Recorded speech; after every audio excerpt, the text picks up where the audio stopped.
Three, Well, 2, 1. Oh man, we'll get it one day. one of these days. We'll get it one day. Moto Academy podcast featuring, I'd say one of the more decent co-hosts that we've had over the years, Dave Drakes. Decent.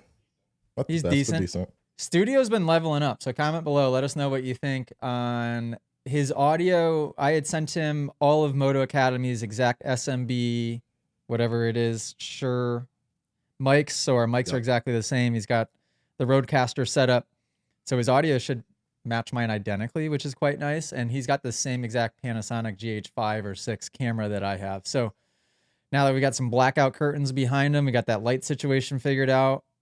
I mean, I think we're leveling up. I think we're solid. Yeah, it's tough doing this like across the continent, but I think we're doing pretty decent.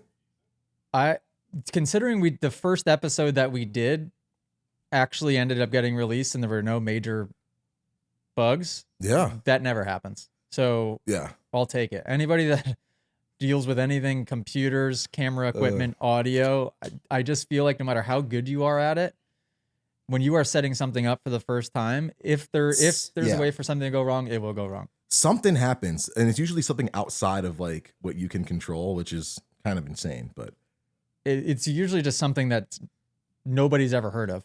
Oh, for sure. It's never happened to anybody ever in the history of time, and it just happens to you in the first time getting set up, and it's like, what the heck? Always. But Moto Academy podcast, we're back, and before we dive into this episode, Dave Drakes, the Moto Academy is doing a trip giveaway. I saw that. I'm excited for that one, and because not only is it an amazing prize, but the camaraderie around it, we have such a good time. All of these giveaways, yeah, the trip's cool, the stuff, the grand prize, that's awesome. But like, what I think is really cool about it is, man, like just being around with the group and just hanging out and like sharing in the laughs and the memories. It's incredible just for that alone, not even factoring in all the other cool stuff. That is so much freaking fun to me. We've always had kind of an entourage that we've floated around with too. So we've always thought that we were having like the best time at the races. And I hate that word. I hate that word so much. I've always had an entourage just kind of hanging around me, so. And no, I said we, I didn't say me. And we had an entourage. Yeah. And now this is like, that's sort of what it feels like. I mean, anytime we've probably flown in, I should probably know the exact number, but it's got to be at least probably getting close to 10 people over the past few years. Mm-hmm.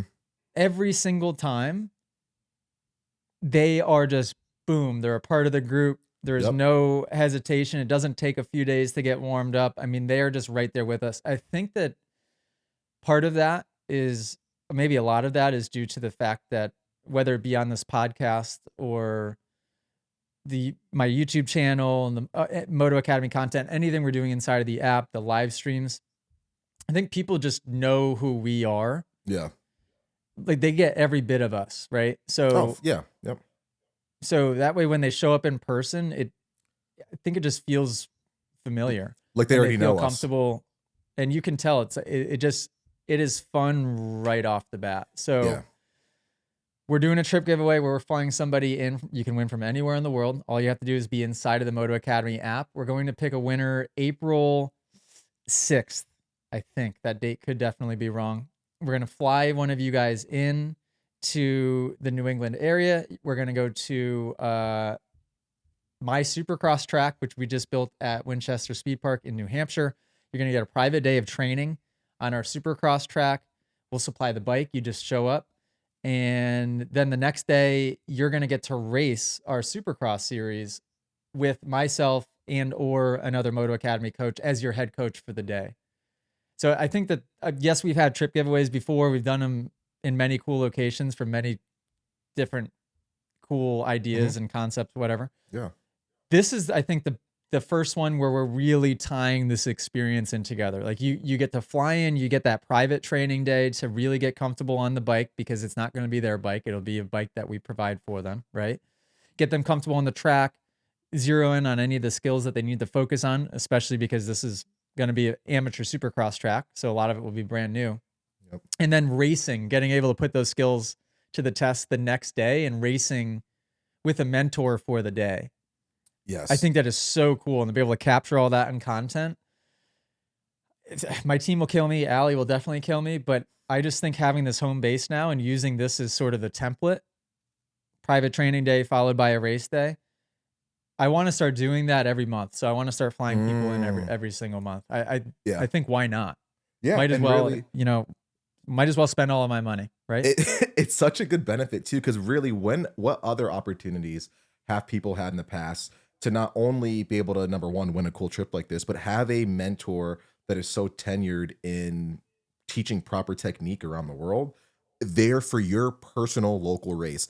I honestly think having that caliber of instruction and attention and mentorship has only been available to like the elite amateur riders, really. Like you'd have to literally be an MTF rider or, Rhino rider, whoever it is, to be able to have like that type of top level coaching. And that's only at the AMNATs, mind you. Think about when we were growing up, AJ. There were really no like solid coaches that had that sort of experience and that like resume that were showing up to anything less than Ponca or Loretta's or Mini-O's. Like now you're coming to like where the people are, which I think is cool. It's probably never been done before, I want to say. And to have that level of experience behind you on the gate for your local race, dude, that's got to breed confidence like crazy. And I'm thinking about my C-class guys. I'm thinking about the 85s that just, you're learning it. You're trying to get used to it. You're trying to get comfortable. And to have that person behind you being like, hey, this is what I did to get top 5 in a supercross. Now you can implement it and boom, there you are, I think it's phenomenal. I think especially for a race day. A race day for most people, I can at least speak for myself, is the day when most of those triggers are kind of happening, right? Yeah, yeah. As far as sending you down these rabbit holes of negative thinking. For me on race day, it was all of the things. It was the smell of the race fuel. It was, you name it. For me, And so I it think was having the race fuel and the sounds of bikes revving always got me nervous, man. Yeah, even like the sound test rev. It's Yes. just there's something about like the sound test rev for me that makes me nervous, made me nervous. There was so many things that on a race day, if I had just had a mentor with me to be able to work through each of those things and sort of, rewire in a sense when you know that something is triggering you. So helpful. I think what's also cool is that we don't offer this experience isn't for purchase yet, at least. In that being able to fly in and get that one-on-one private training day with me, you can't buy that. And then the mentorship from me on race day, you can't buy that either. So I just think it's cool that we're packaging this as a giveaway for the people that matter the most, those that are in our community. So if you're not in the app, for gosh sakes, get in the app. By the way, shout out. We're growing more rapidly now than ever. There are so many new names inside of the app, which I love, and checking out like the analytics and seeing who's spending time in which section and who's spending the most time engaging in which sections. There's a lot of names that I haven't even seen yet. So these are brand new people that have just dove in head first, spending hours on this platform, whether it be in our courses. We can see exactly where people are finishing their courses and what videos they're watching the most, or just like communicating with each other in the community feed. I'm just very grateful. So thank you guys. This podcast, we're going to talk about, and we're on tour, by the way. So just go to themotoacademy.com, train with myself, Coach Mitchell, all of us inside the app or in person on tour. It's quite awesome. And check out, Dave Drakes does the collective experience. So if you guys want to get an awesome experience, go to the collectivexp.com. Is that correct? I used to He always mess that up. He remembered. Yeah. We have the best fan experience program at motocross and supercross. No matter what you heard, no matter who's offering what, we have the best experience. AJ can tell you guys firsthand, we literally make you feel like family from the get-go. You are going and behind the scenes in a way that you've never thought possible. You are touching things. You have input on race day. You can get jobs in our internship program, and the money that we raise, it doesn't go to line our pockets and stuff. It's going towards the racers and privateer teams. And It goes on beyond just the day. Like AJ, you talked about it a couple times. Like they become friends and family. Like at the end, they have our numbers. We meet up again at some point. They come back. They get discounts. Like they're making connections on their own. Coach Mitchell walked away his first time with a brand new pair of Alpine Star boots. I was like, how did you do that? Like, did he? Dude, he did. I was like, dude, me and AJ don't have brand new boots, dude. Like we're struggling. And then another guy, he came up to me. He's like, hey man, the team I was with, they knew Mitch Payton. I just got a tour of Mitch Payton's rig. I'm like, dude, bring me. Like, how are you doing this? So it's unbelievable. And like, there's nobody that does an experience like the collective experience. I'm gonna stamp it. I don't care who's saying what. We are the best fan experience program in motorsports. Because it just feels like family when you get there. So you're just like you are intertwined. Do you hear that, or is it just me hearing that? No, I hear it, but it's cool. It's Doug. It's cool. Not cool. It's not cool. It's not cool. Once you have a kid and you have a dog, is anybody like me in this sense? I feel guilty, but then again, I don't. I hate the dog most of the time. And that dog used to be my kid. He still is technically. Sorry, Doug. But holy cow, he'll drive me freaking up a wall, and the older he gets, the more annoying he gets too. Dude, it's such a big thing to juggle, like a baby, house, business, everyday stuff, and the dog. Dude, it's a lot. It's a lot. Yeah, and we probably have it easy compared to so many other people. I mean, I know. Dude. Think about the lives that some people have. Like the bus driver I was talking to the other day. Yeah. Raised 8 kids, right? Dude. It's amazing what some people are capable of doing. Oh my gosh. Okay, crazy. This podcast, Daytona. Did you watch it? I watched it. Oh, come on. You know the answer to that. After we walked down, what was it? I forget what year it was, 2018 or 19. After we walked down the Daytona, like main street, and you're like, dude, why don't you like it here? I'm like, because it's gross. You're like, it's not that gross. I'm like, human crap right there, cockroach right there, and then across the street, you're like, oh yeah, okay, you're right. It was perfect timing, but was not there, not sad about it. But dude, what a race. A lot of stuff happened. Yeah, a lot of crashes that we can talk about too. A lot of crashes. One thing that we talked about on the TCE live watch party, it was myself, Cade, and Jackson. We heard from Cade on like, why is Daytona such a unique and challenging track? Because I think to most people, sands, but for the most part, you got supercross jumps and it's a little bit outdoorsy, but it's not really outdoorsy type of track. There are elements, but it's in such a unique configuration. Like break down what it's like to race Daytona, because it looks like it's such a cool experience, but I know a lot of riders, they have major challenges.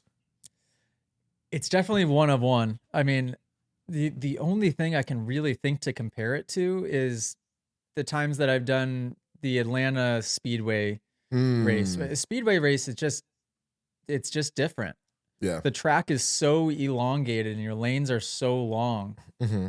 But what's I guess probably the most difficult about Daytona is that you never know coming into that weekend what you're going to get.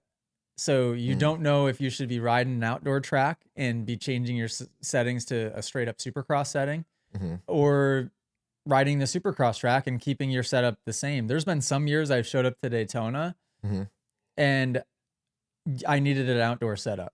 Straight up just needed outdoor suspension. Like it was an outdoor track. There's been other years I've showed up, which is what this year kind of looked more like to me. It was pretty supercrossy. There was rhythms everywhere. There was whoops. There wasn't really any gnarly. I mean, the sand section looked pretty easy. You just sort of would float. It looked fun, but it looked easy in that you would just float around that little kind of chicane. So this year, more of a supercross setting, or like your exact supercross setting might have been what those guys were on. But you never know until that Friday or that Saturday. 100%. So that I think that's a lot of the hard part. Yeah. And gosh darn it, it's been so different every year. This year it looked different. The dirt looked a little different this year. I don't know if they brought in different dirt, if they had different dirt. It looked like rutted, but maybe a little bit more like, I don't want to say it was harder a little, packed, but yeah, yeah, a almost little more bit. like on the like the loamier side. We'll say there. It looked more solid than years past, but still not nearly as solid as like you know Normal. normal San Diego or wherever else, Arlington. But yeah, I what I like about Daytona is that not only does it challenge the riders themselves, but it'll challenge the team because, like you mentioned, some years it's more of an outdoor setup, some years it's more supercross, and usually there's elements on the track that contradict the setup that you go with. So if you try to get your Mm. bike good for, like we had some stadium whoops at this round, some of the, the larger hits, the more packed jump faces, yeah, you're gonna want something stiffer. But the second you go through that sand corner section, you're almost gonna feel like your bike is like just sticking into the apex of the turn. It's gonna feel really off. It's gonna fight you through some of the chops. So it really challenges the technicians too. It challenges your crew chief. It challenges your mechanic. It challenges the suspension guys to try to get a compromise, which usually, as you Tires. know, tires, as you know, Figuring that out what does tire. exactly because the paddle's going to be great for certain elements, but the second you start trying to get traction across those stadium whoops, AJ, boop boop boop, you're sliding everywhere. So that's what I like about it from a technician standpoint. Maybe that's the engineer in me coming out, but I think it's so cool that it challenges every aspect of the race day. So to me, it's super cool. Just walking the track the couple times that we've did over the years, gnarly, Yeah. insanely so gnarly. It's a lot to remember too. So like Yes. a supercross track, you could go up into the stands and you could see the whole thing from one spot, Mhm. and you could sort of sit there and visualize the sections for 5 minutes, 10 minutes, and you'll memorize that track in that 5 or 10 minutes. Mhm. Daytona, when I'm like out there for track walk, Mhm. one of my fears almost is like I'm gonna forget where I am. Yeah. Yep. It just feels, I know it's only a minute and 20 seconds or a minute and a half, But it's a but it lot. feels like an eternity It when does. you're out there. Cause Yep. I mean, from the furthest corner to the other furthest corner, like that track is so far away. Mhm. And a lot of the S turns or a lot of the 180s look the same, but they're not. So you kind of Yep. forget which rhythm you're coming into. Yeah. Um, It's no joke. And I know a lot of people can relate to that listening to this podcast, because when I get to class, the first thing we do is our warm up ride, our free practice. And the discussion before and after the free practice is always about, hey, do you remember the track? Like, I just gave you guys 18 minutes. I just gave you guys 20 minutes to be out there. If I gave you a blank piece of paper right now, could you draw the track for me? Do you know where you Mm. are yet? The majority of people after that 15 to 20 minutes still have no idea where they Yeah. are Yep. out on the track. Yeah. And somebody, It's crazy. yeah, but it's a normal thing. And I guess Mhm. you guys can have some peace of mind. Like even the pros, that we have that issue sometimes too. Yeah. But there's a bit more intention behind it for us. So that somebody asked me that question yesterday inside the app. They said, "Hey, I'm going to do my first race. Like Mhm. what should I?" Oh no, it wasn't even first race. I'm going to the track for the first time, like public track for the very first time. I think there's going to be quite a few people there. What do I do? Mm. And I said, okay, when you show up, first of all, see if they're breaking into groups, because if they aren't, you want to just know who you're out there with. I think that Mhm. that's really important.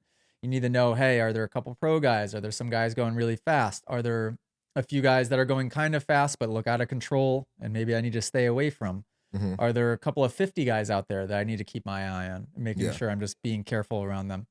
Yep. So what I told them is, I said, when you show up, see if there are groups, ask whoever is checking you in if they're a group split or not. And then before you even get geared up, just go walk the perimeter of the track and do that assessing, figuring out who is out there, what type of Mhm. riders you're gonna have to be riding Yep. around, and learn the track. Look at each section, Yeah. memorize the track layout, memorize Mhm. where the jumps are. That gives you a chance to create your game plan too. Like, okay, this jump is going to be on my radar. I think I'll hit this on, in my first moto. Maybe I'll get Mhm. to this one midway through the day. This one's a huge double. It's definitely outside of my comfort zone. We'll leave this one off the table for now. And you can start to visualize and piece together your lines in the corners too. So that way, when you get out there for the first time, you're not just blindfolded Yeah. and just hitting each section, just completely guessing. Yeah. When I go out there, this is whether it's Supercross or an outdoor track, that when I show up to a tour and I'm teaching and I go out and ride, I get a lay of the land first. So when I go out there, I have a game plan in my mind. Yeah. So that way I don't have a million questions in my head. So I think that that's good advice for any person going to any track. Forget about your first time at a track. If you're going to a new place, take the time to walk it and or walk the perimeter and create that game plan before you go out there. Exactly. And I think you touched on this a couple times too, is look at somebody at the track that like who's riding safely, who's riding confidently, who's not making many mistakes, who's got good technique, like, and try to like see what they're doing, what lines are they taking. And it could be the person in the group that's ahead, that's, you know, above you, no problem. But just see how they're taking the track. Where, you know, where are they, you know, getting on the gas, getting off the gas. And it's going to be tough to emulate, you know, if you're like a C rider, you see some 450 pro doing it, but you can kind of watch like how they're taking the track. And that kind of gives you a bit of like, oh, okay, he seems to be taking this line because it leads to this, which links to this. And, you know, you start to really understand and break down the track, I think in a more smart way, in a safer way. And you start to, you know, learn maybe track limitations and stuff like that. I like doing that personally when I'm out there riding. There's plenty of guys that are way faster than me that I'm like, dude, I need to watch what he's doing through this section because I think that's going to be a tricky one. He's getting through it really well. Let me see where he's placing his feet, where are the hands, where are the elbows. You know what I mean? So I think that's a cool because part to do. One section can play a factor. It does play a factor into the entire connectedness of the track. So whether you're talking about road racing or moto or supercross, if you have one section that you really have no idea what you're doing, it's that track was designed for a reason with a purpose. If you're messing that one section up, it's going to throw off the flow for the rest of the track. Yes. And the same applies the opposite in that sometimes all it takes is for one section for you to really excel in, for it to give you that boost of confidence for the whole rest of the track. And I've had those moments before, actually specifically at Daytona. Yeah. And last night made me think of it because I was watching the heat race in the 250s and all of a sudden Hardy Munoz jumps the wall and he, by the way, he's in like second or third place and looks great. Like right up there in second or third place. The best he's ever ridden in his Supercross career, period. Yeah. But he's sending the wall jump before the finish line. And there was nobody else doing it yet at that point. And it did turn out, I found out today, he was the first person that was doing it in time qualifying during the day. And you could just see he was wheeling around. He actually ended up falling off the track and crashing because he was doing a wheelie for the fans. But like that one wall jump alone changed his entire attitude of the entire rest of the track and the entire rest of the day. The reason he was that good in the heat race was because he jumped a silly wall jump that just like gave him this boost for the entire rest of the thing, which I can relate to because of a few of the races that I've done extremely well at. There was that one obstacle where I was like, I'm the guy. I'm the only one doing it. Or maybe there's only a handful of guys doing it, right? Yeah. And you feel like you've unlocked something that just makes you just, I don't know, you just feel good. Things are different on that day. Yeah, for sure. I could think of a couple that you did. There's a couple wall jumps that you did, some on-offs that most people weren't doing. Like I think the off was like a triple or something out, and you or tripling on or something. But yeah, it puts a little pep in your step and it helps you see the track a little bit differently. You feel more confident. There's a lot. You brought up speaking of different obstacles on the track. There was one obstacle on the track, and I want to preface this. We don't do this often. Like you and I will, or the group we'll watch qualifying practice, which I always encourage everybody to do. Watch qualifying practice because the riders are a lot more loose. You can see them kind of get a little bit, I don't want to say more wild, but you know, more loose on the, They're testing the waters. They're testing the waters. They really are. I always tell people watch it. There's been a couple times when we've had some obstacles on the track and we're in time qualifying and we see somebody do something and we're like, oh my gosh, that was nasty, or that was cool, that was sick. St. Louis 2017 or 18, Barsha on the over before the finish. And yeah, I have that on video. We're all just like, oh my gosh, dude, scrubbed insanely hard. That one, I don't get that feeling very often. But watching Ken Roxon in time qualifying, I sent you a video last weekend in Arlington. He was flying. This weekend, I wanted to keep an eye on Kenny. There was one section after a straightaway where they would almost jump up into an elevated corner, hit the outside, and then jump down.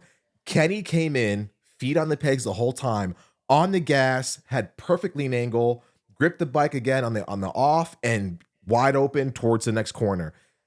I had to stand up. I was like, all right, that's I was like, man, that is so sick. That one corner. That's like, my type of right? That is my type of section. Like, yes. Not just for me as a rider, but yes, for me as a rider too. If I'm coming into that section, you better believe I'm not the guy taking that tight, annoying inside rut. Nope. I'm the guy doing the hip transfer triple on the outside, landing, standing up right on the outside. My gosh, it was so sick. There are two different types of people. Like, I could categorize them without even having to watch that race and know who's going where, right? Yeah, Cooper Webb's going inside rut, guaranteed. Yep. Roxon's going to be a guy doing the cool line on the outside. Sexton's got good enough technique. He's going to jump that outside line. Yep. Like, I could pick Justin Hill. Bet you he's probably doing that outside line too, right? Like, there's certain people that you just know personalities and riding styles. That was a really cool section. And for the night show or for the main, might have even just been for the mains, it looked like they refaced the first part of the berm. So they were able to triple and really pip into it faster. Yes.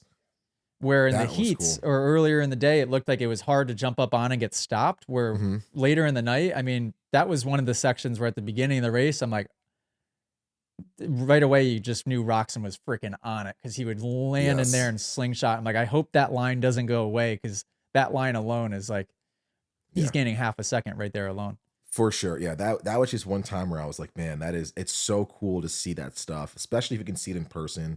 Hit us up. But yeah, it's great. It's so cool to see sections like that. How would you rate this Daytona scale of 1 to 10? We've seen a lot over the years, going back to archive type videos. How would you rate this one 1 out of 10? I was trying to count how many I've done myself and raced in person. I've done like 12 of them. Yeah, you've done a lot. That's a lot. Maybe even more than that. Always hard to tell from watching on TV, but it looked fun. It looked like one that I would have enjoyed doing, where there's been some Daytonas where I'm just like, get me out of here. Get me out of here. I was just going to say, can we leave, please?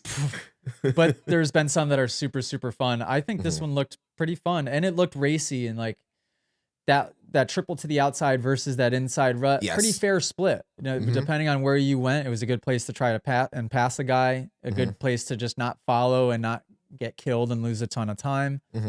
There was sort of there was one rhythm where you could jump the tunnel jump after it and then straight into the sand. If you went left or right in the sand, that kind of changed and was pretty even depending on how you hit it. After that, and you turn right, that double into that left-hander before that long, really difficult rhythm. It seemed pretty even almost to go outside there and double in versus inside, roll up over. And then you could either go single over table in that rhythm and go 3, or you could go on off and 3 after that. So completely different rhythm, but it was kind of by the end of the section, it would be very close. Yeah. And I do like the fact that even some of the lines that you would take, which is like, not the fastest line, whether it's a table over or table on or whatever it is, they kind of like held you back at the same amount almost. So what I'm trying to say is like, if the table, table over or over table, whatever, if that's like, oh man, it kind of sets you up a little bit weird for this next one. If the person that kind of did a different rhythm, they would have their own like little weird rhythm. So it's like, I kind of lost a half a second, but so did that guy, because it's not really, you know what I mean? Like I felt like, so it created a lot of like yo-yoing. Yeah. You would see guys like be right up on somebody, and then all of a sudden 3 turns later, they were half a straightaway behind. Exactly. Which is cool. That's the sign of a good track usually, I would say. For sure. Yeah. So a lot of guys being able to like, oh man, I lost a couple tenths, but hey, so did he. And he's on a whole different rhythm than I did, and he did it perfectly. So that was really cool too. And I like the fact that they incorporate like the split lanes, like the left-hander and the right-hander and stuff too. I thought that was pretty cool because like you said, it was really hard to tell by the main events which one was going to pay out dividends. Qualifying practice, we can see a difference. Outside in the sand was a little bit faster. Maybe some of the rhythms were shaken out a little bit differently, but by the main event, it's like, man, whoever just goes through their own section personally faster is gonna get it. So yeah, definitely a really cool track. I would love to see them kind of like do like a throwback retro, like '04, '05 Daytona. I think that would be really cool, where we have some more, maybe some more pack jump faces, because that's typically what we saw back in the early 2000s. It was Daytona, but the jump faces I feel like were a bit more harder packed. They were a bit more supercrossy. That'd be cool to see how that would translate for the modern day technique, modern day bikes, modern day approach to it, with that sort of retro throwback track. I think that would be a kind of a cool, unique twist to throw on the whole deal. But yeah, I thought it was cool. I really enjoyed the track, watching it. That is. Yeah, yeah, I did too. Let's see. So a couple crash breakdowns. I want to Please, talk about two please. specifically. Well, I guess we'll talk about kitchens first. So Oh man, could have been so much more worse. When I first turned the TV on to watch, and just looking at the track at very first glance, there was two things I called immediately, actually out loud, to Allie, because she, for some reason, wanted to watch it again with me. Oh, wow. Yep. And I had two things I said. I said, one, Roxon's winning. Yep. So got that right. And what the made reason you I say said that? was, Yeah. what? So I was gonna say, what made you say that? Because I had a different theory in mind, but I want to hear what you have to say. It just looked it looked like there was a couple of those sections, like that triple into the turn. There was a couple of the long rhythm lanes that were getting super rutted. Roxon's amazing in rutted rhythm lanes. Yep. The whoops in time qualifying were pretty difficult, and they were faster to skim. So I'm like thinking there, okay, Roxon's very good at skimming, so he'll be fast there. In my head too, I'm like, I've been watching him deeper into the races this year. It's not like he's fading or getting tired at the end. So that would kind of be the one question mark at Daytona. Nobody here in that 450 class has won at Daytona yet, which I found that to be wild with how many fast guys there were in that class. Yeah. And in my head, I was like, if there were an outdoor race right now, who would I choose to win? And I would choose Roxon. Well, I guess Sexton would be a good pick too, but I just felt good about Roxon. Okay. I think Roxon's going to win the championship. That would make me so happy. Not that I'm a Webb fan. I'm a Sexton fan. But dude, if Kenny got this one, oh my goodness, that would be amazing. Especially with the transition, the way that we think he's gonna go next year for Bike Brand. That would be crazy. And I asked the question last night to Kate. I'm like, if Roxon were to win this championship, does that like light a fire under Suzuki's butt to say like, okay, we like our bikes are 20 years old and yet they're still competitive. Like we could really have a solid platform if we just improve this, do this, quick little, changes.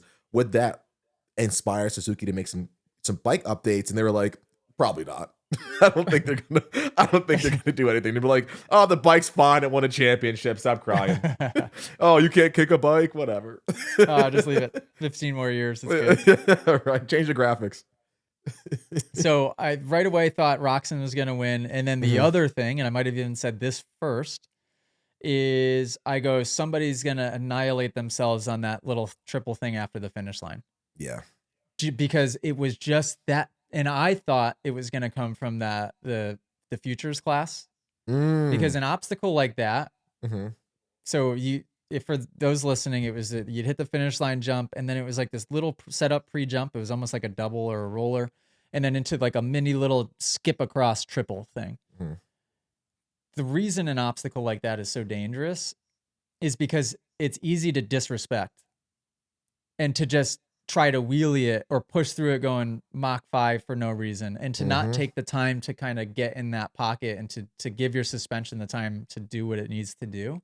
Yes. And it's usually those types of obstacles that are inviting, easy for everybody to do, but easy to not respect the way that you should, where the futures guys or the rookies, somebody like that, are the ones that bite the dust on an obstacle like that.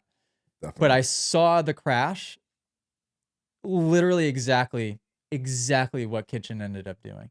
Exactly. And that he kind of like, it looked like Kitchen, and he's tall, so he is a guy that's probably like, ooh, I could gain a 1/10 of a second here and try to like wheelie it in a way and just push through. Yeah. And yep, sure enough, catches. I mean, that's a high speed. I'm just thankful that he looked like he hit his head hard. That was probably a pretty good concussion. But Yeah. the fact that nothing else happened, that's like a kill yourself, paralyze yourself type of crash. That high That speed landing on his head the way he did with the bike kind of on top of him, like that's not a good way scary, to crash. scary stuff. I think an obstacle like that would be a bit safer. Like, okay, if it was like, 30 feet out of a corner or even closer, something where the Right. speeds are lower. But yeah, when you're going fast, especially the speeds that those guys were going, and after a long, that's like the main long straight. So you're going fast already because that finish line jump's pretty big, and you're just wide open that whole time. I think that's where it gets a little dicey. And that crash kind of reminded me of the crash that Jet had. I forget what year it was. Anaheim chasing Ferrandis. I don't know if that was like Like riding 20 an endo type of riding an situation almost. endo and then going over. And I think Jets was probably a bit like, I won't say safer, but it was a whoop section and they kind of had a little bit of a break between the whoops and I think it was like a step up or something, a Yeah, double just a after. steep double into A a steep corner, I double, think. exactly. So I think that's where Hunter Jets was a little bit on the safer side, but this one you're absolutely right. That's the kind of obstacle and the positioning on the track that we like. The aftermath. We usually that's what makes us scared about the sport. Sometimes that's one of the downfalls of moto when you see stuff that could happen. So hoping Kitchen gets a speedy recovery, but that could have been so much worse, and that was a really scary place to crash. Yeah, and that's the stuff too that I look at and I go, because I know we talk about me helicoptering in, rappelling down to get that championship in year 5 of the 250 class, but I watch some of the things Hmm. and it requires just that little bit of extra unnecessary risk Yeah, sometimes. yeah, And that's the only question mark I have in my head of like, would I take that risk? I don't think that I would. Can it be done? And can you win without taking that risk? Yeah, probably. I don't know. I just see obstacles like that and the way that you have to attack them sometimes to just be up there with all the guys. yeah. And it just makes me question whether I would want to race again.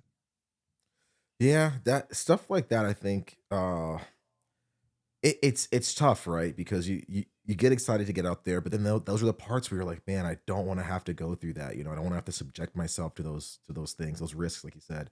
Um, it, Let me ask you this: is there a way to have attacked that jump as fast as Kitchen wanted to, but do it safely? Like, is there like a technique, or is there something that he could have done to still make up the time he wanted to, but do it in a safer way?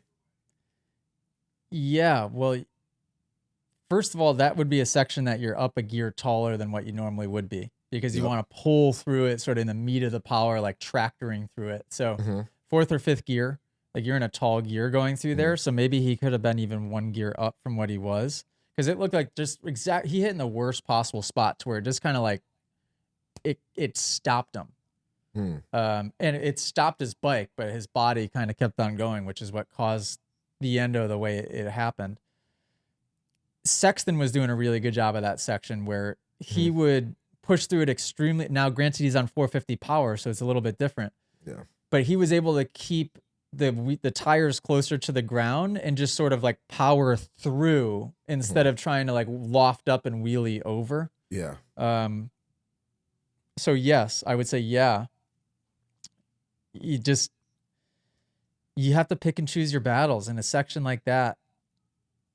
But there's such a fine line, and that's where when Hmm. I watch it, selfishly thinking about myself, when I'm like, okay, I want to race again because it is so much fun, and I think it would be so helpful to so many people for me to do an experiment like the experiment I want to do.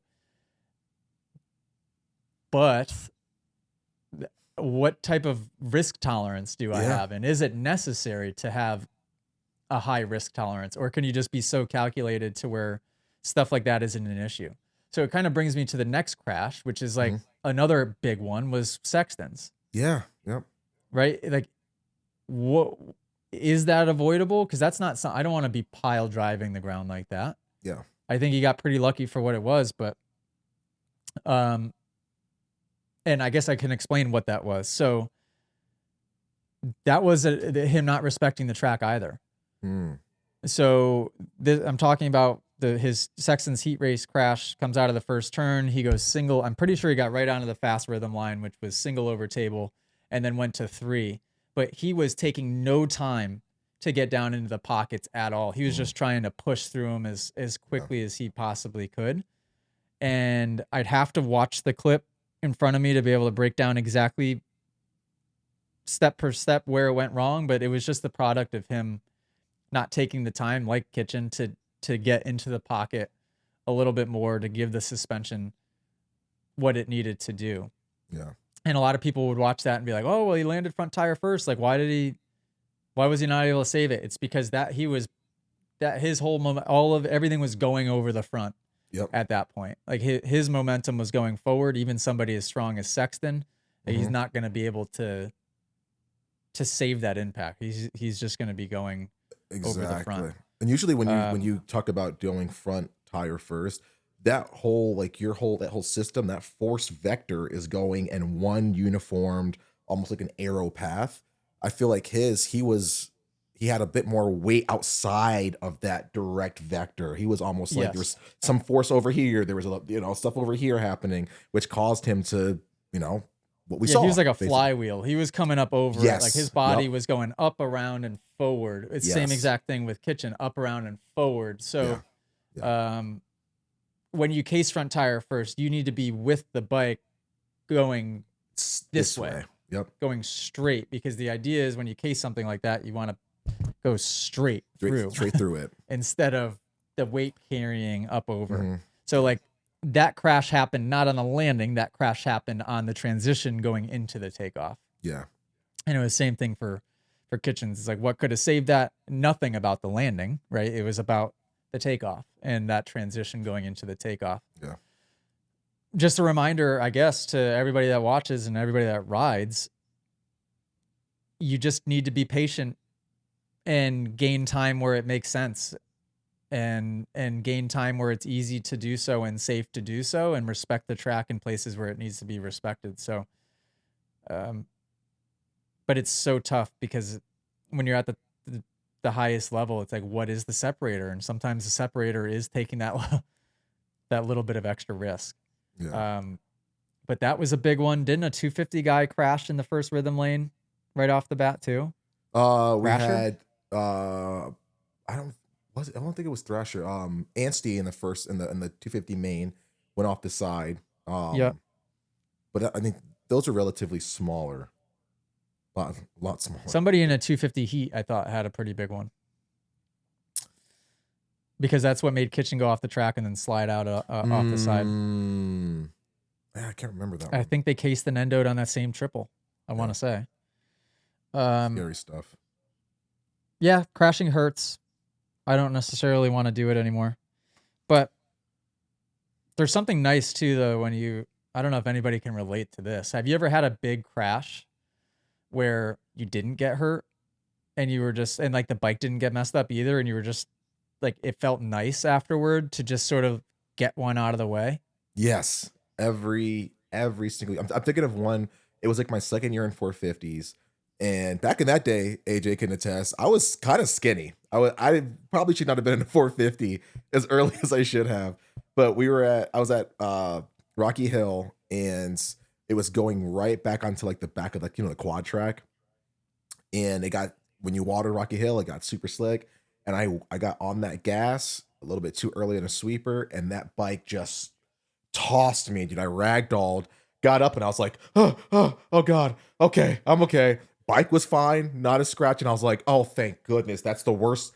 That's probably gonna happen, because from here on out, I'm gonna think of like, hey, you got limitations. Don't forget that. But I'm like, thank God, the lesson for this year was like, didn't have a severe consequence. I remember I was like, am I good? Can I walk? Okay, that's there. Got one, two. Okay, but we're good. So yeah, it feels so nice. I remember a specific one at Rocky Hill too, where in the front section, after like the double that was near the parking lot, kind of there in the latter years. Yep. It was going the direction kind of away from the parking lot, and there was a right-hand turn after it, and I was going into the right, and just all at once front end just went, and I went face first, like didn't have time to get my hands out type of thing, face first into the inside. It wasn't the sprinkler head, but it was sort of like the mound of dirt where the big cannon was sitting. And just absolute face first into the big pile of hardened dirt, like hard. And I remember that morning too being like, I haven't crashed in a while, like a long like a long time. I hadn't crashed in a long time at that point. And so it felt nice, and I didn't get hurt at all. Like I somehow didn't hurt my head. Like the bike was fine. And I got up from that and I was like, oh, all right. Yeah, I was due for one, I guess. I got it out of the way. No, I'm good for a little while. That's too funny. Feels good. Feels good. Good. You know what I should do today? I should go out there and crash. But motocross people are crazy. To just have a mindset like that. The fact that and I guess so for me now, maybe I just feel that disconnected from the racing part of it, to where I can't even comprehend that thought process.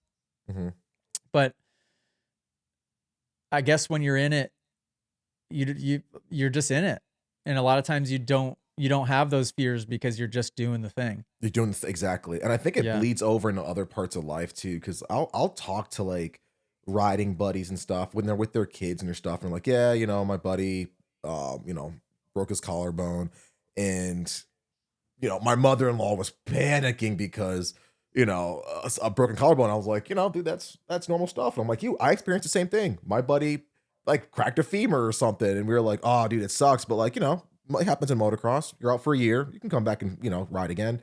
And dude, like, you would have thought in this house, like, Mary freaked out. She's like, do we rush to the hospital? Like, are they gonna have to amputate it? What are we gonna do? And it's like, dude, it's fine. It's like, how are you not panicking? I was like, it's like the 10th person I met that like, is he gonna quit forever? You gonna sell everything? I'm like, no, dude. You're gonna be out for a year, come back, learn from your mistakes and keep going. But we're a little touched in the head. Yeah, we're a little crazy. Different breed. I mean, that's for sure. Breed. And I wasn't as aware of it until I became slightly disconnected from it, to where I'm like, what? We're crazy. Do you see it affecting like your daily life with like Millie and stuff too? Like the little like boo-boos that they get, and like their approach to safety. Do you find yourself like a bit more of a, like, I don't say higher tolerance, but like not that phased by injury or risk and stuff like that? Not with her. No, with her, I'm the exact opposite. I'm a helicopter dad.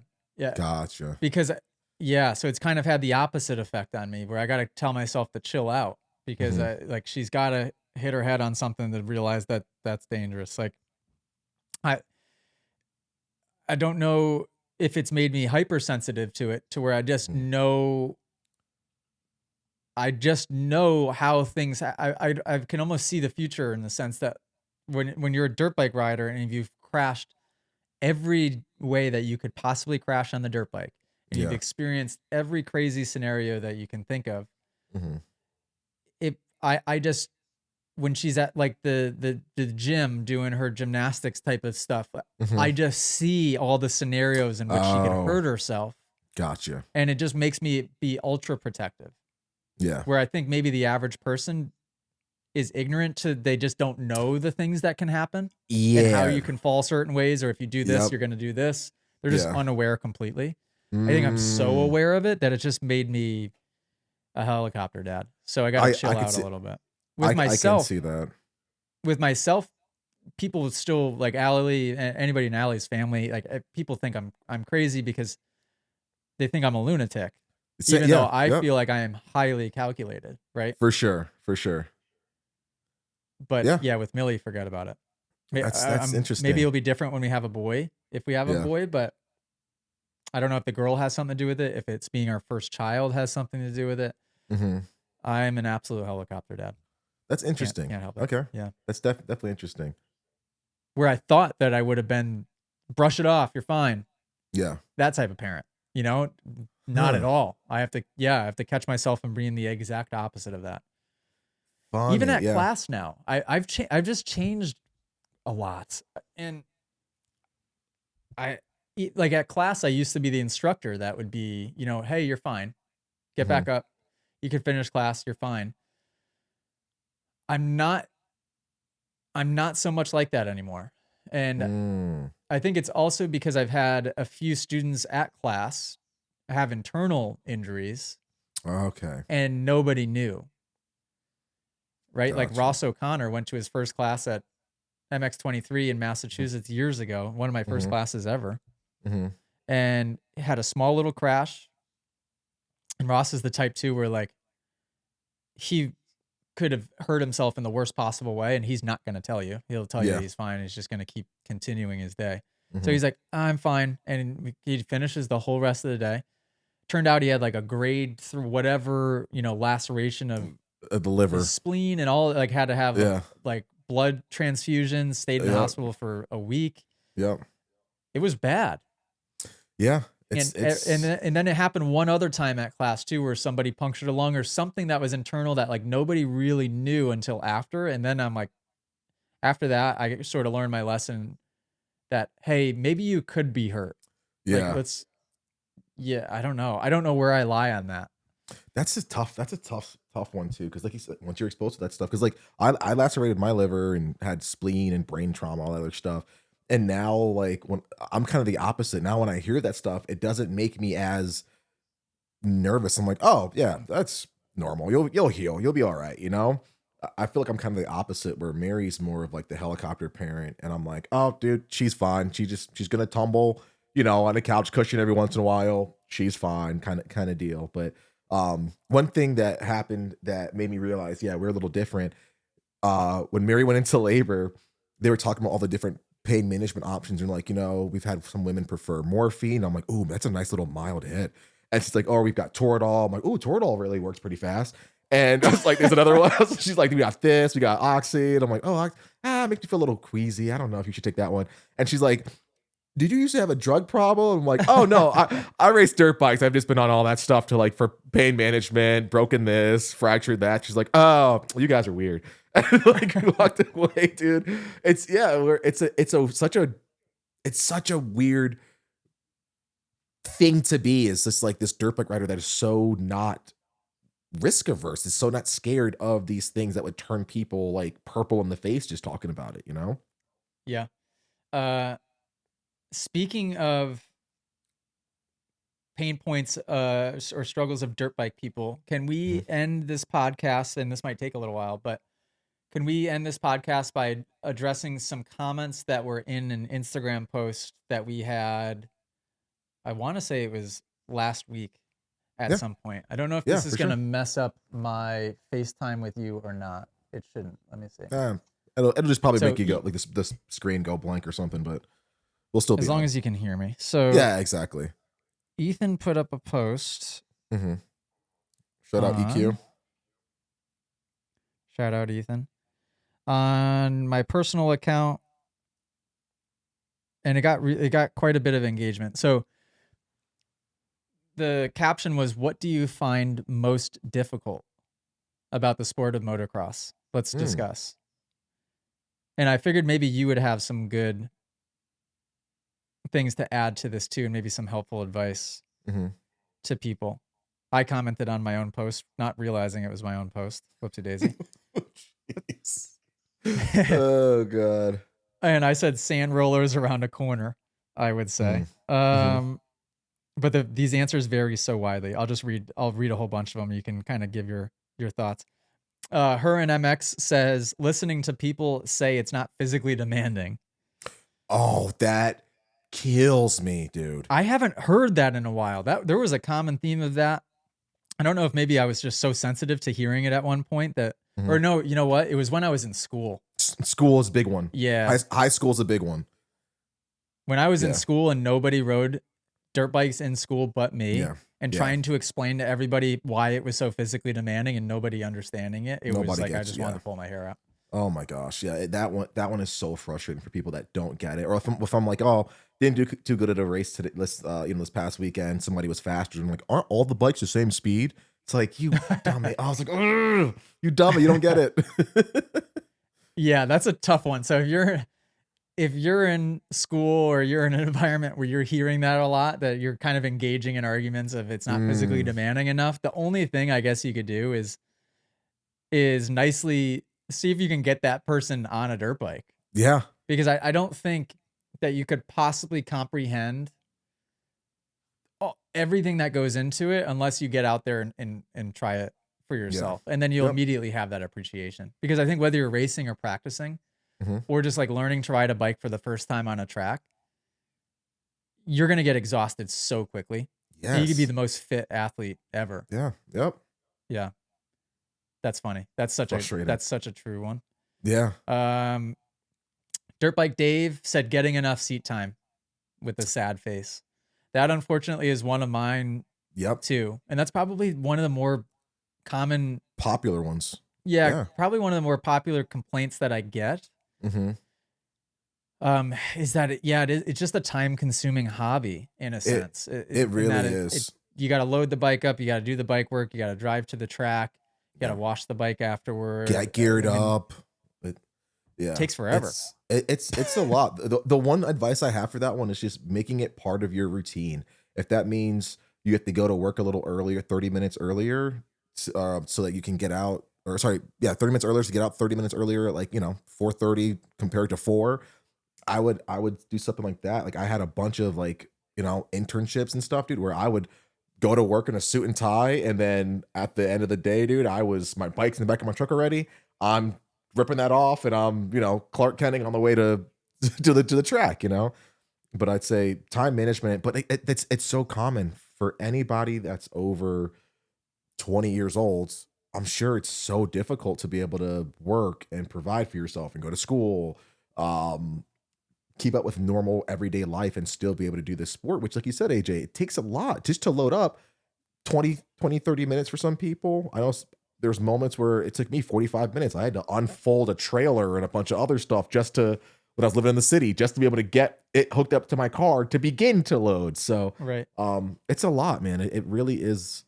It's a lot. Finding those little windows where you can make it easier for yourself or bring the bike with you safely to work or have it already ready to go so you can just put it in the back of the truck and head your way there. I think that helps, but it's difficult. That's one that everyone, I feel like at some point everyone has to go through and they're going to struggle with.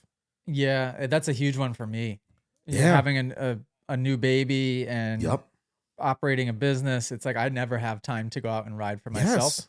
Yeah. But it's also because I don't make the time either. So I think that's good advice. And you need to build your life around it a little bit. And the person that bought the Moto Academy Sprinter van bought it so that he could put the bike in the van to drive to work. Exactly. So that he could more quickly go from work to the track and get his riding in. Not that everybody has $80,000 to buy a Mercedes Sprinter van, but if you want to be able to make it happen, you just have to build your life around it a little bit more. And that would be like the same thing for me. I use it as an excuse probably. I could and I should make the time to go out and ride a bit more.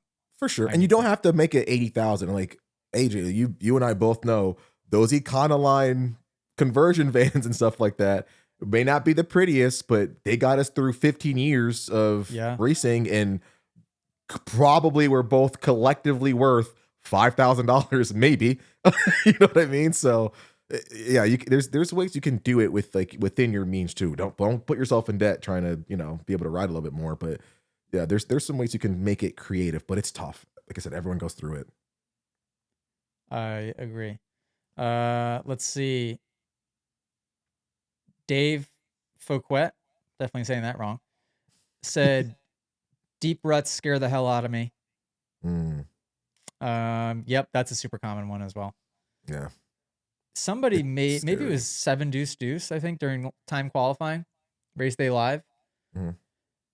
He sort of made a good point, and he was talking about ruts and how when I'm at class, I mean, ruts is usually most people's mental hang up. It's like their mental block is ruts in a corner, straightaway ruts on a jump face, you name it. Like that is one of the most common mental blocks for a motocross rider. And he said that for the pros, his theory was that he just thought that there was so much repetition and that they had proven to themselves so many times that they have gone in the rut and come out the other side of that rut that they just now believe when they're entering the rut that they will get through it.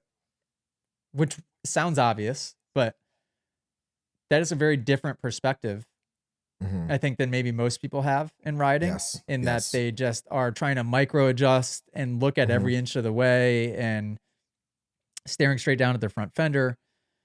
And it makes the rut feel like you're in it forever, It first of all. does.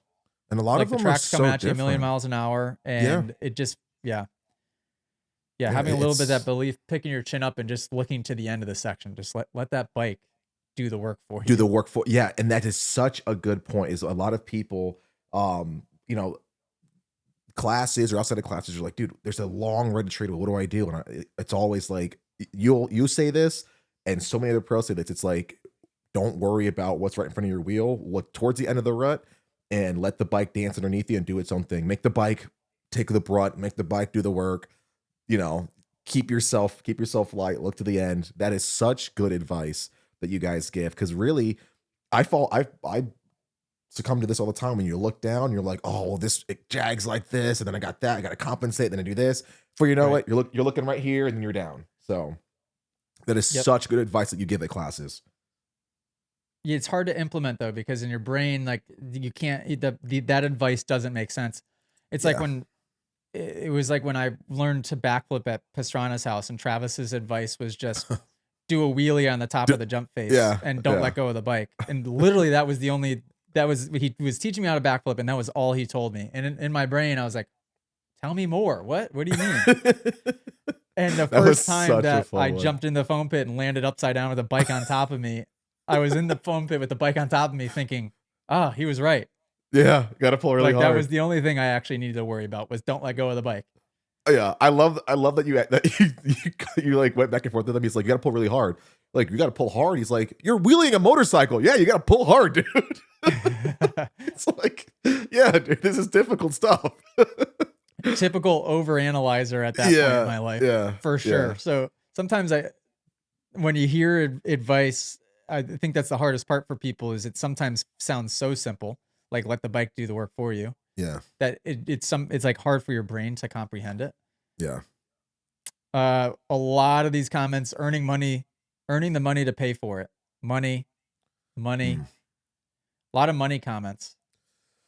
Yeah. Any advice for people on that end? Maybe are there ways to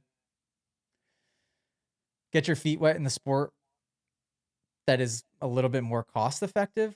I Like think so. what would you say for the people that are commenting money?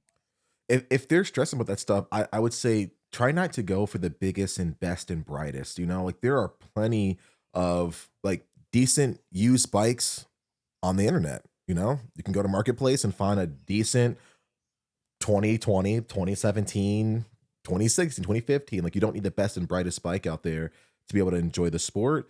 You don't need the latest and greatest Dunlop tires. You don't need the latest and greatest, you know, gear. Find ways to make it affordable for yourself. Maybe it's secondhand stuff, which no one's gonna know. No one's gonna snicker at, you know. And just really focusing on the things that are beneficial to you. You don't need to go out there and get an FMF pipe.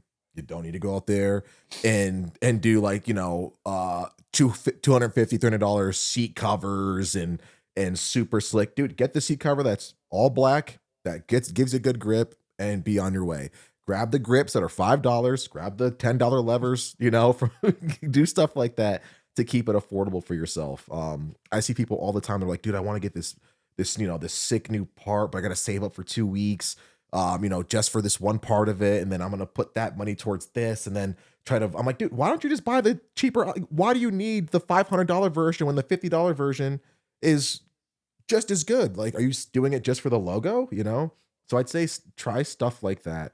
That is beneficial. Now, I will not say skimp on like crucial elements.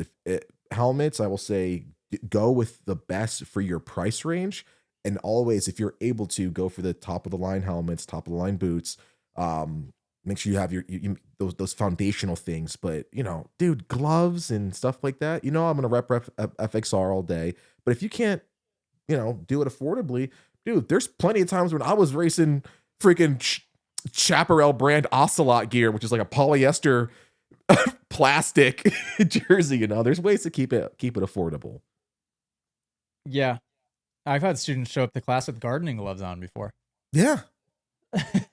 Honestly, yeah, honestly, yeah. And usually in the TMA community, like if you show up and you're like, man, I cannot afford some, dude. We've got so many promo codes. I always walk around with like 4 or 5 sets of gear. Like if hit up your buddies, like talk to some of the coaches, talk to the community. I mean, it's a great community. I wouldn't say rely on this all the time. Like show up and like, hey, I need to borrow some gas. But like, you know, talk to the local community, man, and make sure that you have what you need, and those steer you in the right direction. But yeah, there are ways to keep it affordable. Yeah, that's good advice. I also, anytime I hear somebody talk about not being able to afford something, the first place my mind always goes to is just wondering where their limiting belief is around money in some way, shape, or form.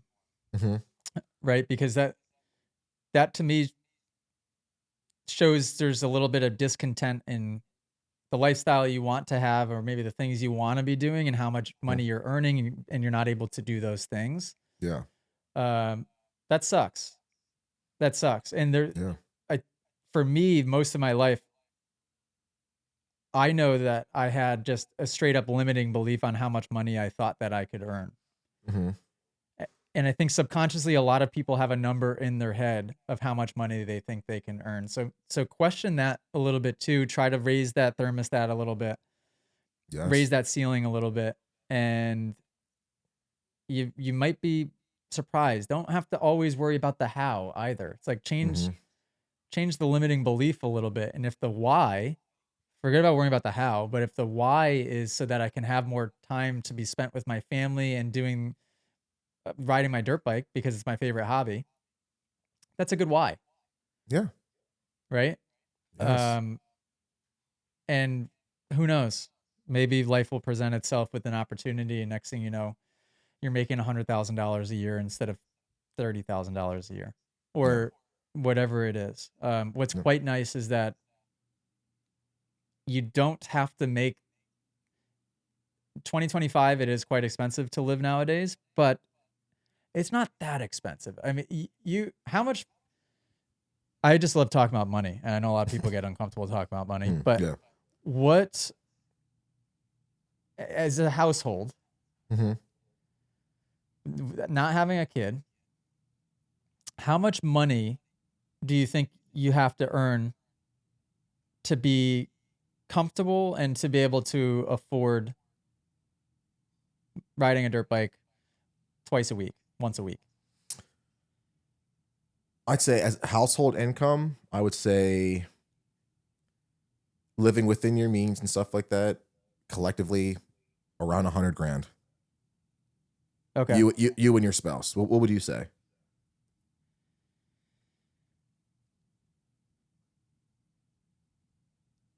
I think you could do it for less than that. Okay. The biggest thing is you can't strap yourself into a huge mortgage or something crazy like that. That's what my first thought was, like, oh, mortgage rates are pretty high right now, so that's why I went a little higher. But I mean, if you would have asked me, 10 years ago, I would have said, probably like 80, if that. But yeah, with mortgages are pretty expensive, no matter, and rent is crazy too. So rent's, I'd say, well, right. Yeah, it's like, shoot, don't go out and buy a house. Like, a lot of people, that's the worst decision you can make. But the problem is renting right now in a lot of places is very, at least where I live in Connecticut, very, very expensive. Yeah. But yeah, I think it's less than what people would think. So let's say if it is $100,000, that's very manageable for a person to be making, and it's very, very manageable for a couple to be making that type of money. And then the key couple. Is like, the key is, yes, finding maybe that partner, right? That, like, for Allie, there was some key years there where Allie was making a lot of money, and thank goodness that she was, because we needed it. Yeah. At that time. So she was a really strong partner financially, and just even financial awareness at a time when I really needed that. Yeah. And that was Financial literacy pays dividends.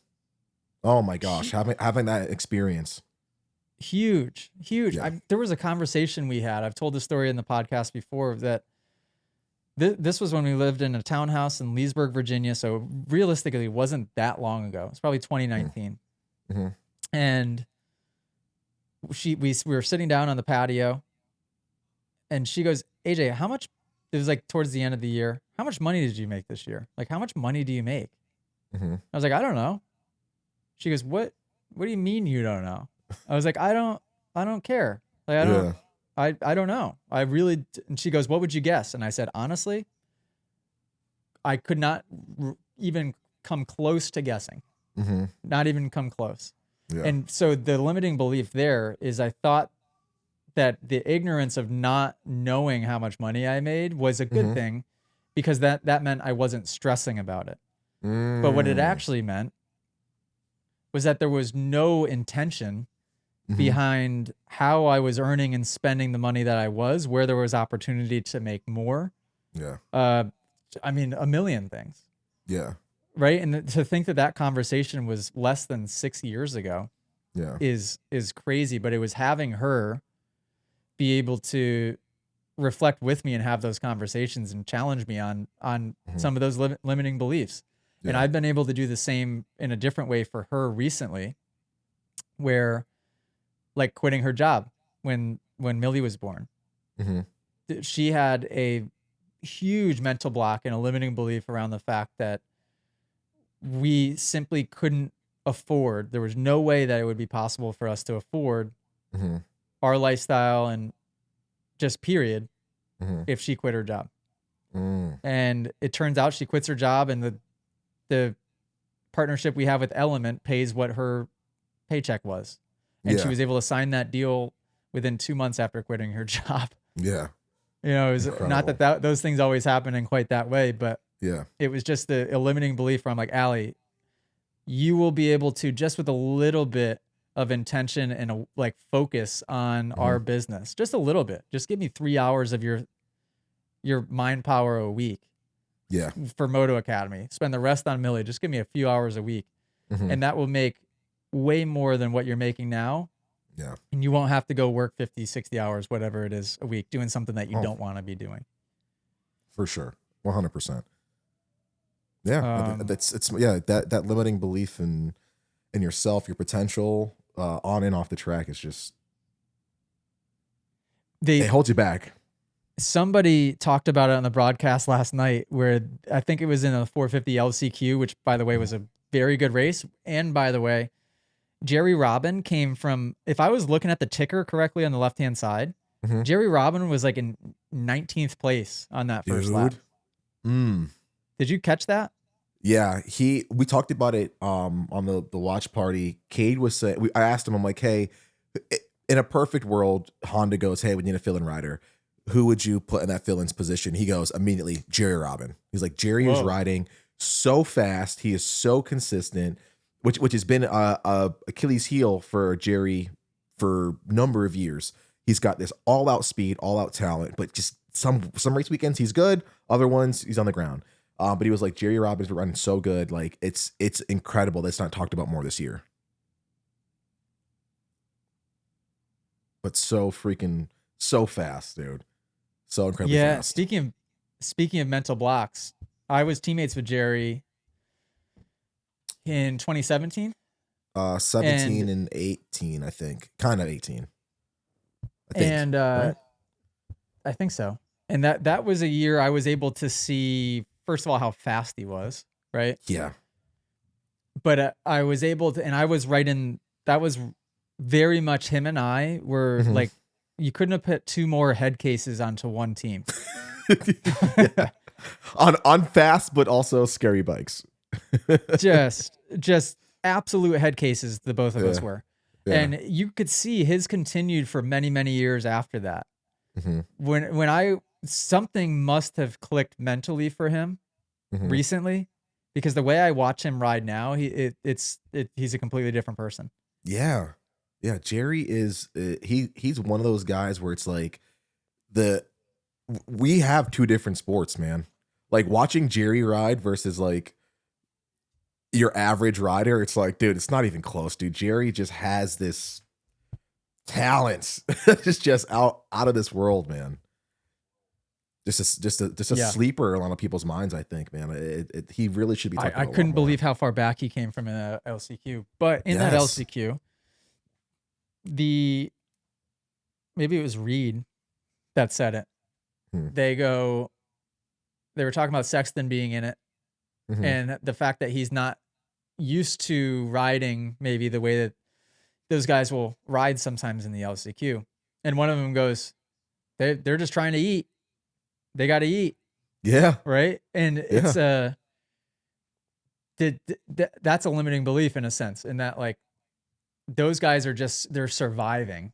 That's survival. That's a good way. Like trying to eat is a good way to describe somebody that's in survival mode. Yeah. Versus somebody that's trying to be in the complete opposite of what survival mode is.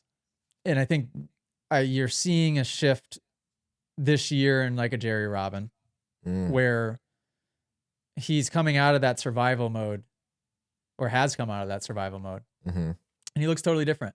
Where Jerry before, there was always that subconscious belief systems in place, right? So he would maybe more so than anybody I've ever seen other than myself, he would self-sabotage situations like I've never seen. Do you know what I'm talking about? I mean, he would be in like these situations where it didn't seem like he could mess it up, and he would mess it up. Yeah. And I could empathize with that because I was the exact same way. Yeah. No, for sure. Yeah. It's crazy when you can see it too, and you're just like, man, if they just tweak this one or two things, it would just be it'd be lights out, you know, lights up for this guy. But I'm just happy he's finally turning it around. It's cool to see that other people are noticing this guy, because we've known him for a long time. He's super nice guy, cool family, the whole deal. So I'm pretty stoked to see Jerry finally like doing that. I would like to see him not in so many LCQs though. You know, it'd be cool if we could say this, you know, in a heat race. But I think he's getting there, and it's going to be a good year for him for sure. Last thing, we'll end it on this. Did you catch Malcolm Stewart's interview when he won the heat race? Did not see the interview. We were talking over it on the watch party. But I will say his riding, it's starting to remind me of a little bit of the MCR days, but he also has that, and we have to figure out a word for this. We talk about it all the time. Like Davies has it, Tomac has it. We've seen glimpses from Sexton of like this confidence in the way that he's riding. He's got that speed. He's got that same like MCR flash those days and stuff, but that heat race, I was like, man, this guy cannot put a toe out of line right now. And he's riding with like this confidence, this aura, this forethought that is just like, he's winning this race, you know? When I was watching that heat, I was like, oh, Malcolm might win this main. That's what I said. Yeah. Yeah. Yeah. Yeah. He looked that good. And who knows, maybe if he got a better start, it could have been possible. But in his podium interview after he won that heat race, he looked dead into the camera. And he goes, kids, just do not give up on your dreams. He's like, don't give up on your dreams. And then either before that or after that, he prefaced that just he's felt such like an overwhelming response from the community being at the races, and just maybe social media too, that win resonated with a lot of people for that reason. Right? Like it was inspirational in that. Yeah. Wow, you could go after something for that long and not get it, and then finally get it after being persistent for that many years. Yeah. And yeah, he looked dead into the camera and he goes, just do not give up on your dreams. And I was like, wow, that was so cool. Like, I mean, he like stared the camera into the face. Yeah. To say it. Dude, that's such a cool story. To see that happen this year, dude, that was so cool. Yeah. Yeah. That was awesome. People, I'm going to do it right now. Don't give up on your dreams. Because what is the timeline? Who cares what the timeline is? Exactly. But before you end that one, talking about not giving up on your dreams. I'm definitely gonna lose this thought. I think we talked about like at one point before the LCQ win that we had in Detroit. We were like, man, like it'd be cool to like get up there and like talk in front of the camera. Like, what would we even say? We're just like talking, and it was like, yeah, maybe in a couple of years. It ended up happening that year. Like, talk about, follow your dreams, stay consistent, believe in yourself. That was a really good ride. Um, what is it like to be interviewed on the podium like that? Like, do you get jumbled up in your mind? Do you get like, oh crap, who do I thank? Or like, what are the emotions you feel like when they have the camera on you? You just won a race. Like, what is that like? Well, I can answer that because I've won an LCQ. So, uh, the, I mean, I think most people, and when I first would have a camera thrown in my face, I was more worried about the response that I was going to try and come up with to where I Hmm. wouldn't even listen to what the person was saying. And maybe a lot of people can relate to this too, just in normal conversation of like, The hands start coming up. uh, like, hey, are you listening to what I'm saying, or are you thinking about what you're going to say? Because just listen to what I'm saying. And Yeah, then yeah, you will, after you actually listen, you will think of the answer. yeah. So I think it's like getting ahead of yourself a little bit is very easy to do Hmm. in those interviews. Where I can see it happen the most is when they interview like it was a week or two ago where they had a couple of the younger girls on, right, that were about to go do some Mm, ISD thing or whatever it is that they're doing. not And exactly, but yeah, cool. Good that you pay attention. what is it that they're doing? They're it's like the World's Women's in Australia that's coming up the end of next and actually end of this month is coming up. So Jordan Jarvis, Jamie Asadio, Kaylee Stallings, I think Lala Turner, and I think one more girl is gonna go down there and they're gonna kick some butt. So it should be So it's cool. Moto. It's Moto. Yep, everyone should tune in. That sounds cool. I thought I thought I got confused. I thought it was off road stuff because of Jordan. And I thought the other girl, does the other girl do off road stuff too? Who's that? Which one? Not Kylie Stallings, not the whatever the Lala you said. Oh, The Jamie, she did road racing for a long time. That's how I actually met her first. She did like the Moto America series. I whoa, think she was factory KTM. But I'm pretty sure she's just Moto now. wow. Yeah. But yeah, when you see like, I remember seeing two of them on an interview there, and you could see there was a lot going on in their head trying to like think about what Mm, it was that they were going to say. So yeah. I'd say like at first when I was being interviewed, that was probably the problem. Then a lot of times the issue is, and people don't realize this, when you're getting interviewed at a race, you can't hear what the person is saying really because Yes. Yep. there's such a delay. It's coming on over the loudspeaker in a Hmm. delay. So you're listening to them in person and then you're listening to it come through like 2 seconds later. Yeah. And then when you're talking, you can hear your voice just delayed by 2 seconds going over the loudspeaker. So it can get very distracting. Yeah. Uh, Just wide Very eyed, just distracting. But I think staring it's cool when around. a rider like that takes the time to try and just teach a quick, simple, very, very, very important lesson. Yeah. I think that I think that's cool. Yeah, I love that. I would be, dude, I would be so in my head. I'd be like, don't say that. That's not, we can't say that on camera. Don't say that. Don't say that. I'd be like, oh my God, you smell so good. I mean, I'm sorry. Anyway.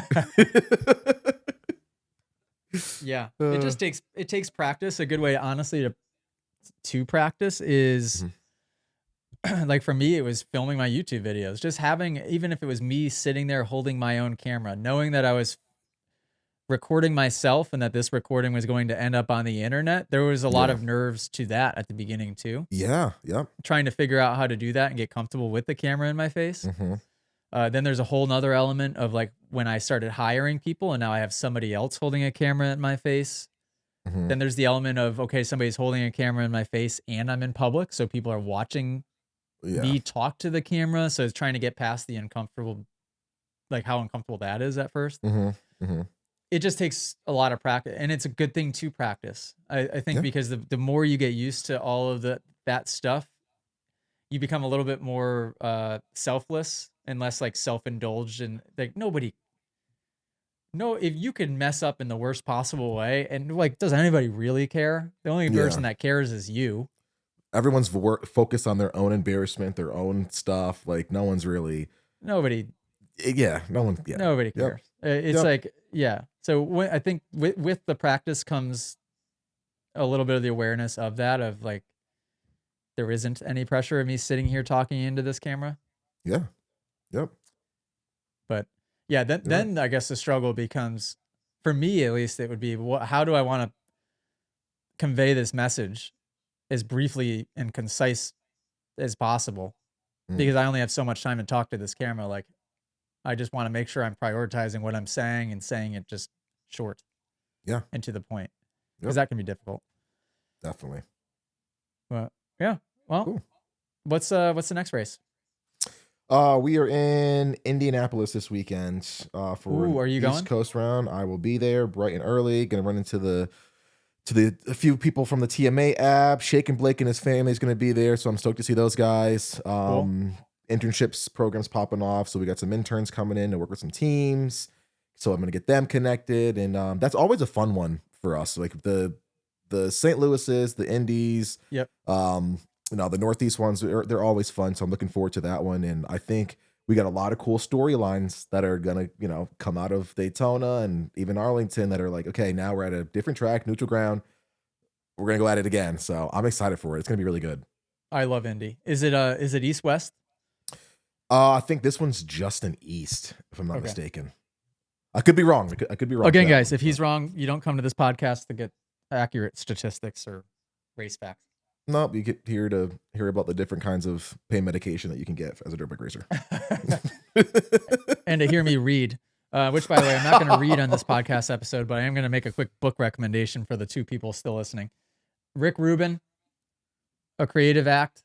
I just started, or it's called The Creative Act, A Way of Being. I just started reading this again for the second time.